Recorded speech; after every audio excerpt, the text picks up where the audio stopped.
So ఇప్పుడు మనతో పాటు నవీన్ యాదవ్ గారి చాలా దగ్గర బంధువులు, అదే విధంగా అభిమాని అంటున్నారు. మరి గొప్ప అభిమాని మనతో పట్టున్నారండి. మరి వారి మాటలు తెలుసుకుందాము. నవీన్ యాదవ్ కి ఇంత మెజార్టీతో గెలుపు పొందుతున్నారు కదా, వాళ్ళకి ఎలా అనిపిస్తుందో వాళ్ళ స్పందన తెలుసుకుందాం. నమస్కారం అండి. నమస్కారం మేడం. ముందుగా మీకు శుభాకాంక్షలు. మాకు ముందే ఊహించిన విజయమే ఇది. మేము మెజారిటీ 25,000 వరకు ఎక్స్పెక్ట్ చేస్తున్నాము. 100% 25,000 వస్తుంది మాకు. దీన్ని బట్టి, ఈ ఎలక్షన్ బట్టి అర్థమైన విషయం ఏంటి అంటే, ప్రజల ఆదరణ, అభిమానం ఉన్న వ్యక్తులు మాత్రమే ఇలాంటి విజయాన్ని సాధించగలుగుతారు. కేటీఆర్ గారు చదువుకున్నారో చదువుకోలేదో దీన్ని బట్టి అర్థమవుతుంది.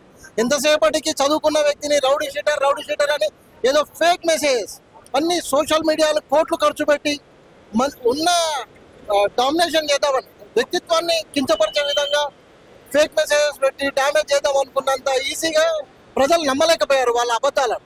కాబట్టి ఇప్పటికైనా ప్రజలు మంచికి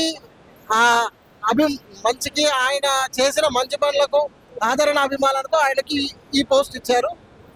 ప్రజలందరికీ, జూబ్లీ హిల్స్ ప్రజలందరికీ థ్యాంక్స్, ధన్యవాదాలు. సో వింటున్నారు కదండి, అందరికి థ్యాంక్స్ అని అంటున్నారు. జూబ్లీస్ ప్రజలందరూ థ్యాంక్స్ అంటున్నారు. ఇక్కడ అభిమానులు ఎక్కువ మంది ఉన్నారు, వాళ్ళ దగ్గర బంధువులు కూడా అలాగే. చూసుకున్నట్లయితే మెజార్టీలో కాంగ్రెస్ ఉన్నప్పటికీ చాలా సంతోషం వ్యక్తం చేస్తున్నారు. 5 రౌండ్లు పూర్తి అయిపోయినాయి, 6వ రౌండ్కి వెళ్తున్నాం మనము. మరి 6వ రౌండ్లు అయిపోయేసరికి ఇంకా ఎంత మెజార్టీతో గెలుపు పొందుతుందో చూస్తుండండి. TG5 కెమెరామెన్ సుధీర్ తోటి మాధురి.